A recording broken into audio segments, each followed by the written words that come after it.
राष्ट्रीय आदिवासी कांग्रेस के अध्यक्ष विक्रांत भूरिया ने एक बड़ा बयान देते हुए कहा है कि अगर आदिवासियों की दुर्दशा देखनी हो तो आप सीधे सीधे छत्तीसगढ़ आ जाएं, जहां आदिवासी जल जंगल जमीन की लड़ाई लड़ रहे हैं। केंद्र सरकार की गहरी चाल देखिए कि आदिवासी को मारने दबाने के लिए आदिवासी मुख्यमंत्री बनाया गया।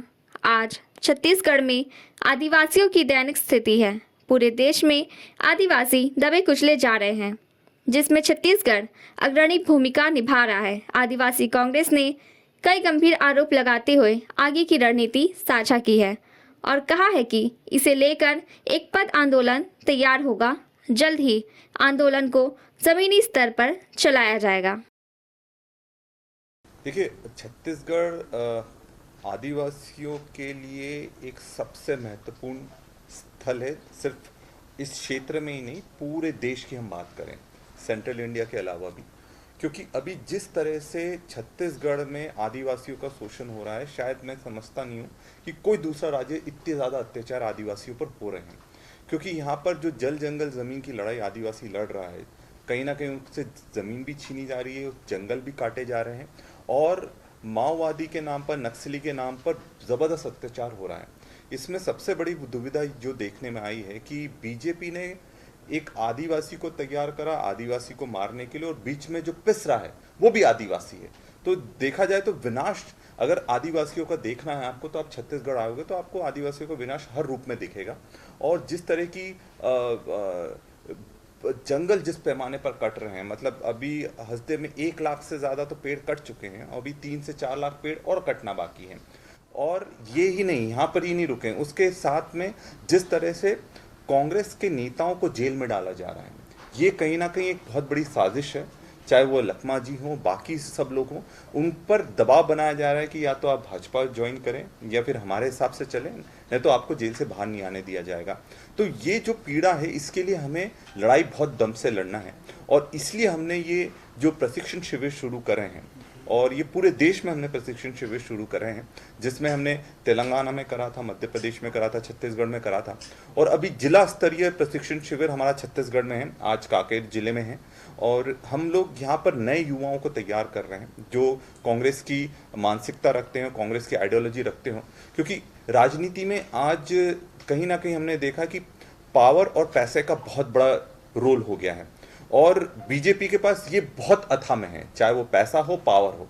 एक ही ताकत बचती है जो कांग्रेस को मजबूत करती है, वो आइडियोलॉजी है।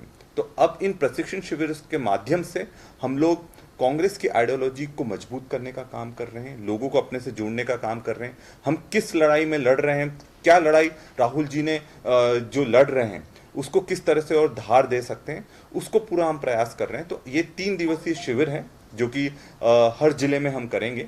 अभी कांकेर जिले में हो रहा है और इसमें आज मैं यहाँ पर आया हूँ, आज सबसे मिलेंगे, हम आगे की रणनीति बनाएंगे और ये लगातार इस तरह के शिविर हमारे छत्तीसगढ़ में जारी रहेंगे। देखिए, आप एक चीज़ समझिए कि मध्य प्रदेश और छत्तीसगढ़ एक थे, एक ही थे, एक ही जगह से फिर छत्तीसगढ़ निकलकर अलग हुआ। और क्या कारण है कि छत्तीसगढ़ में ये इस तरह की चीज़ें हमें देखने मिली, पर मध्य प्रदेश में हमें उस स्तर पर देखने को नहीं मिल रही है। इसका सबसे बड़ा कारण है कि जितनी भी खनिज संपदा है, जितनी भी माइंस हैं, चाहे वो कोल माइंस हो, चाहे लिथियम की हो, चाहे बॉक्साइट की हो, बड़ी बड़ी जो खदान हैं, जितना भी जो मिनरल्स एंड रिसोर्सेज जिस पर आदिवासियों का हमेशा पैतृक वहाँ पर वो रहते थे, तो वो संपदा बड़े बड़े कॉरपोरेट को चाहिए। और कॉरपोरेट को जब चाहिए तो ये जो पूरी जो उनकी लाइन दी गई है, क्योंकि ये देखिए, ये जनता की सरकार नहीं है। आप अगर आदिवासी को एक मुख्यमंत्री बना देंगे, उससे काम नहीं चलेगा। क्या हुआ, आपने राष्ट्रपति द्रौपदी मुर्मू जी को बना दिया, उससे क्या, आदिवासियों के जीवन में क्या परिवर्तन आया? एक भी आदिवासी के लिए कोई आवाज उठाई उन्होंने?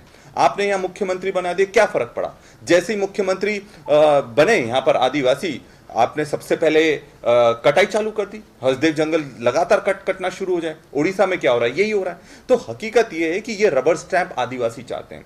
जो लोग इनके हिसाब से काम करें, इनके हिसाब की बात बोले, इनकी बोली बोले, उन्हीं आदिवासियों को इनकी पार्टी में आगे आने का मौका मिलता है, नहीं तो नहीं मिलता है। और आज जो जिस तरह का ये बड़े स्तर पर छत्तीसगढ़ में शोषण चल रहा है आदिवासियों का, इसको पूरा देश देख रहा है और हम लोग इसके लिए बहुत जल्दी एक बहुत बड़ा आंदोलन भी करेंगे। और हमारा प्रयास ये है कि पहले सबको जगाने का काम करें, ताकि हम लोग जब ये आंदोलन शुरू करें तो ये आंदोलन फिर आखिरी में पूरे को अंत तक ले जाने का काम हम लोग करें। लेकिन वो तो कह रहे हैं